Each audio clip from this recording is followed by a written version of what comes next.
അടിച്ചെടുത്ത് cut ചെയ്യണം, നല്ല pace വരും. ഇവിടെ ഞാൻ എടുക്കാം. വില പിടിക്കാതെ വിട്ട്.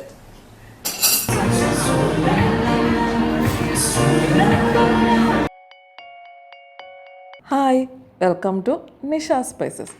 ഇന്ന് സെപ്റ്റംബർ 11 ഞങ്ങളുടെ വെഡ്ഡിങ് ആനിവേഴ്സറി ആണ്. അപ്പം രാവിലെ എഴുന്നേറ്റ് ഡ്രോയിങ് റൂമിൽ വന്നപ്പോഴത്തേക്കും ഞാൻ പെട്ടെന്ന് ഞെട്ടിപ്പോയി. ഇരുട്ടത്ത് കണ്ടപ്പോഴത്തേക്കും ലൈറ്റ് ഇട്ടപ്പോഴാണ് വോളിൽ ഹാപ്പി ആനിവേഴ്സറി എന്ന് എഴുതിയേക്കുന്നത് കണ്ടത്. അപ്പോഴെനിക്ക് മനസ്സിലായി നന്ദുവിൻ്റെ പണിയായിരിക്കും. എന്ന് വെച്ചാൽ നന്ദു എൻ്റെ അടുത്ത് നന്ദുവിന് വിഷുക്കൈ നീട്ടമെല്ലാം കിട്ടിയ പൈസ വെച്ച് സേവ് ചെയ്തിട്ട് എൻ്റെ കുറച്ച് പൈസ തന്നിരുന്നു. ഞാൻ ആമസോണിൽ നിന്ന് കുറച്ച് സാധനങ്ങൾ ഓർഡർ ചെയ്തിട്ടുണ്ട്, അത് വരുമ്പോൾ മേടിക്കണം. ഞാൻ എന്താ ചോദിച്ചപ്പോൾ എന്നോട് പറഞ്ഞു നന്ദുവിൻ്റെ റൂം ഡെക്കറേറ്റ് ചെയ്യാനുള്ള സാധനങ്ങളാണ്, തുറന്ന് നോക്കരുത്, സർപ്രൈസ് ആണെന്നൊക്കെ പറഞ്ഞു. ഓക്കെ, ഞാൻ ശരി ഓക്കെ മേടിച്ചോട്ടെ എന്ന് വിചാരിച്ച് ഞാൻ മേടിച്ച് അതേപോലെ കൊണ്ടുവച്ചു. അപ്പം വെഡിങ് ആനിവേഴ്സറി ഒന്ന് രാവിലെ എഴുന്നേറ്റപ്പോൾ വോളിൽ നോക്കിയപ്പോൾ ഇത് കണ്ടപ്പോൾ നല്ലൊരു സർപ്രൈസ് ആയിരുന്നു. വൈകുന്നേരം നന്ദുദേ അടുത്ത ഗിഫ്റ്റ് ഞങ്ങൾക്ക് രണ്ടുപേർക്കും കൂടെ ആയിട്ട് കൊണ്ടു തന്നു. ഇതെന്ന് പറയുന്ന ഒരു കപ്പിൾ ബ്രേസ്ലെറ്റ് ആണ്. എനിക്ക് മുരളിയായിട്ടും ഇടാൻ പറ്റിയ 2 ബ്രേസ്ലെറ്റ്, പിന്നെ ഒരു ഫോട്ടോ ഫ്രെയിം. അതിൽ ഞങ്ങളുടെ പടം നന്ദു തന്നെ എടുത്ത് അതിനകത്ത് വെച്ചിരുന്നു. ഒരു റോസൊക്കെ അറ്റാച്ച് ചെയ്തിട്ടുള്ള ഒരു ഫോട്ടോ ഫ്രെയിം. ശരിക്കും ഒരു ഭയങ്കര സന്തോഷമായിരുന്നു നന്ദുവിൻ്റെ ഇങ്ങനെ ഒരു ഗിഫ്റ്റ് കിട്ടിയപ്പോഴത്തേക്കും. ഇപ്രാവശ്യത്തെ ആനിവേഴ്സറി കറക്റ്റ് തിരുവോണത്തിൻ്റെ അന്നായിരുന്നു, സെപ്റ്റംബർ 11 അല്ലേ. അപ്പം ഞങ്ങൾ അന്ന് അതുകൊണ്ട് പ്രത്യേകിച്ച് ആനിവേഴ്സറി പരിപാടികളൊന്നും തന്നെ ഇല്ലായിരുന്നു. അന്ന് ഒരു കേക്ക് ഞാൻ വീട്ടിൽ തന്നെ ഉണ്ടാക്കി, ഒരു ചീസ് കേക്ക് ഉണ്ടാക്കി, അത് കട്ട് ചെയ്ത്. ചീസ് കേക്കിൻ്റെ റെസിപ്പി ഞാൻ അടുത്ത 2 ദിവസത്തിനകം റെസിപ്പി വീഡിയോ ആയിട്ട് തന്നെ സെപ്പറേറ്റ് ആയിട്ട് ഇടാം കേട്ടോ. ഇതിൻ്റെ കൂടിയിട്ട് ഒത്തിരി ലോങ് ആയി പോകത്തില്ലേ.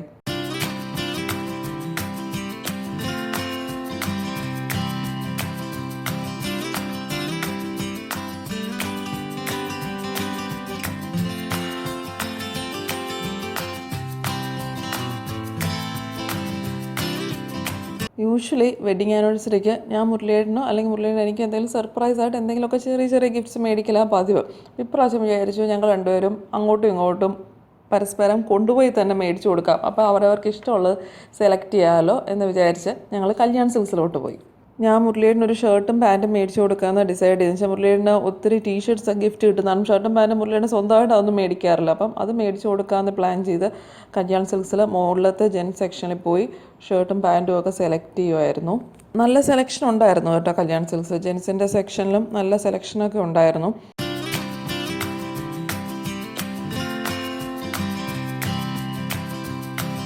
ഇതാണ് മുരളിയേട്ടനെടുത്ത് ഷർട്ടും പാൻറ്റും. മുരളിയേട്ടൻ്റെ ഡ്രസ്സ് എടുത്തു കഴിഞ്ഞ് ഞങ്ങൾ താഴെ ലേഡീസ് സെക്ഷനിൽ എനിക്ക് ഡ്രസ്സ് നോക്കാനായിട്ട് വന്നു. കല്യാൺ സിൽക്സിൽ ചുരിദാർ മെറ്റീരിയൽ നല്ല കളക്ഷൻ ഉണ്ടായിരുന്നു കേട്ടോ. ഞാൻ പിന്നെ ചുരിദാർ മെറ്റീരിയൽ അല്ല ഉദ്ദേശിച്ച് പോയതുകൊണ്ടാണ് നോക്കാഞ്ഞത്, പക്ഷെ നല്ല കളക്ഷൻ ഉണ്ടായിരുന്നു അവിടെ. ഞാൻ ആദ്യം ഉദ്ദേശിച്ചിരുന്ന എന്തെങ്കിലും ഫ്രോക്ക് മോഡൽ ടോപ്സ്, ഇപ്പം ലെഗിങ്സിൻ്റെ പുറത്ത് അല്ലെങ്കിൽ ഫ്രോക്കായിട്ട് തന്നെ യൂസ് ചെയ്യാൻ പറ്റിയ അങ്ങനത്തെ ടോപ്സാണ് ഞാൻ ആദ്യം നോക്കിയത്. ഈ ടോപ്പ് എനിക്ക് നന്നായിട്ട് ഇഷ്ടപ്പെട്ടു. അപ്പോൾ ഇത് ഞാൻ എടുത്തു. ഇത് ഫ്രോക്കായിട്ടും യൂസ് ചെയ്യാൻ പറ്റിയ ഒരു ടോപ്പാണ്. ഞാൻ പിന്നെ സെലക്ട് ചെയ്തുകൊണ്ടിരുന്നപ്പോഴത്തേക്കും കുറേ പേര് ഈ കസവ് സെറ്റ് അങ്ങനത്തെ ബോർഡറൊക്കെയുള്ള നല്ല പാവാടയുടെ സെറ്റപ്പ് ഭയങ്കര ഭംഗി തോന്നി, നല്ല കസവ് ബോർഡറും. അപ്പോൾ ഓണം സീസൺ ആയതുകൊണ്ടാണെന്ന് തോന്നുന്നു അങ്ങനത്തെ. അപ്പം ഞാൻ ചോദിച്ചു ഇങ്ങനത്തെ കാഷ്വൽ വെയർ ലേഡീസിന് അങ്ങനത്തെ സ്കേർട്ട് ടോപ്പ് സെറ്റ് ഉണ്ടോ എന്ന് ചോദിച്ചപ്പോൾ അങ്ങനത്തെ ഉണ്ടെന്ന് പറഞ്ഞു. അപ്പോൾ അത് നോക്കാമെന്ന് വിചാരിച്ച് ഞാൻ പോയി.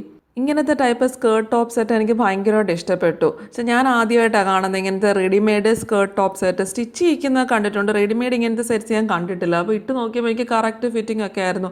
അപ്പോൾ ഇത് തന്നെ ഞാൻ സെലക്ട് ചെയ്തു. ഇതിൻ്റെ സ്ലീവ് അറ്റാച്ച്ഡ് അല്ലായിരുന്നു. അപ്പോൾ അവർ തന്നെ സ്ലീവ് അറ്റാച്ച് ചെയ്ത് തരും, അതിൻ്റെ കൂടെ തന്നെ ഉണ്ട്. അപ്പോൾ അവരുടെ നാളെ തന്നെ തരണം, എനിക്ക് പുറത്തു പോകാനെന്നൊക്കെ പറഞ്ഞ് റിക്വസ്റ്റ് ചെയ്ത് നാളെ തരാമെന്നൊക്കെ പറഞ്ഞ് ഞങ്ങൾ അവിടെ നിന്ന് ഇറങ്ങി. ഇതാണ് ഞാൻ വെഡിങ് ആനിവേഴ്സറി സ്പെഷ്യലായിട്ട് മേടിച്ച ഡ്രസ്സ്. ഒരു ഡ്രസ്സ് ഞാൻ ഇന്നലെ കല്യാൺ സിൽക്സിൽ വെച്ച് തന്നെ ഇട്ട് കാണിച്ചല്ലോ. ഇത് രണ്ടാമത്തെ ഡ്രസ്സാണ്. ഇത് എന്റെ സ്ലീവ്ലെസ് ആയിരുന്നു, അപ്പൊ കൈ വെക്കാനായിട്ട് കൊടുത്തേക്കുമായിരുന്നു. അപ്പൊ ഇപ്പൊ ഉച്ചയ്ക്ക് മേടിച്ചുകൊണ്ട് വന്ന് ഇന്ന് ഞാൻ നിങ്ങളിപ്പോ പുറത്ത് പോവാണ്. എങ്ങനെയുണ്ട് ഡ്രസ്സ്?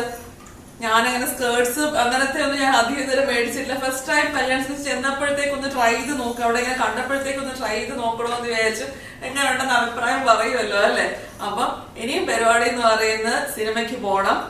എന്തായിരുന്നു സിനിമ? ലവ് ആക്ഷൻ, മറന്നുപോയി സിനിമയുടെ പേര്. നിവിൻ പോളിയുടെ ലവ് ആക്ഷൻ ഡ്രാമ.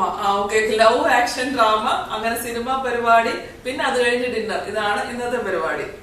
നന്ദു മേടിച്ചു തന്ന കപ്പിൾ ബ്രേസ്ലെറ്റ് ഞങ്ങൾ രണ്ടുപേരും കയ്യിലിട്ടുകൊണ്ടാണ് അന്ന് ഇറങ്ങിയത് പുറത്തോട്ട്. സിനിമ ഹൗസ്ഫുൾ ആയിരുന്നു, നല്ല റഷ് ഉണ്ടായിരുന്നു തിയേറ്ററിൽ. സിനിമ കാണാൻ തിയേറ്ററിൽ പോയ എൻ്റെ മെയിൻ പരിപാടി അവിടെ നിന്ന് പോപ്കോൺ മേടിക്കലാണ്.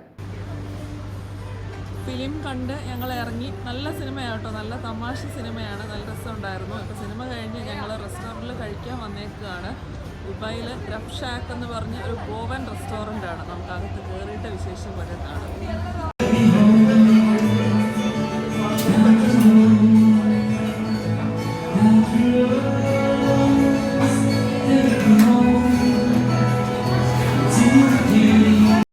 റെസ്റ്റോറൻറ്റിൽ ഭയങ്കര തിരക്കായിരുന്നു. പക്ഷേ അവിടുത്തെ ആംബിയൻസ് നല്ല രസമുണ്ട്. ഇങ്ങനെ ലൈവ് മ്യൂസിക് ഒരു ബാൻഡ് പോലെ അവിടെ പെർഫോം ചെയ്യുന്നുണ്ട്. അപ്പോൾ നല്ല രസമാണ് അത് കേട്ടുകൊണ്ടിട്ട് നമുക്ക് ഫുഡൊക്കെ കഴിക്കാം. ഞങ്ങൾ ഒരു ഗോവൻ ഡിഷ് ഓർഡർ ചെയ്തു, ഒരു ഗോവൻ ചിക്കൻ കറി ഓർഡർ ചെയ്തു.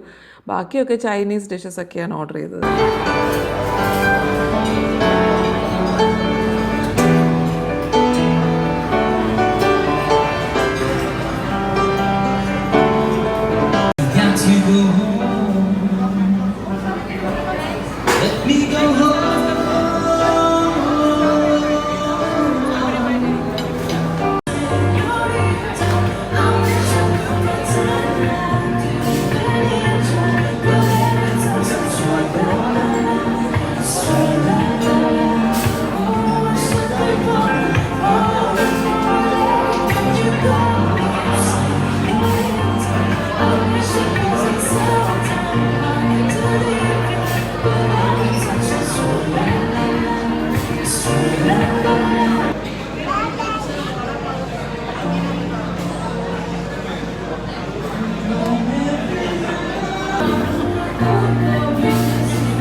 ഡെസേർട്ടായിട്ട് പീനട്ട് ചോക്ലേറ്റ് ഡിലൈറ്റ് എന്നും പറഞ്ഞിട്ട് ഒരു സ്മൂത്തിയും കൂടെ കുടിച്ച് ഞങ്ങൾ അവിടുത്തെ കഴിപ്പങ്ങനെ അവസാനിപ്പിച്ചു.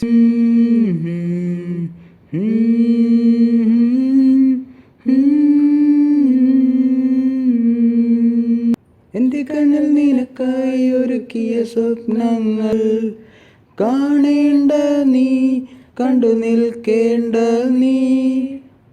ആരാണു നീ, എനിക്കെന്നാരോടും നീ ചൊല്ലേണ്ട നീ, കഥ പറയേണ്ട നീ.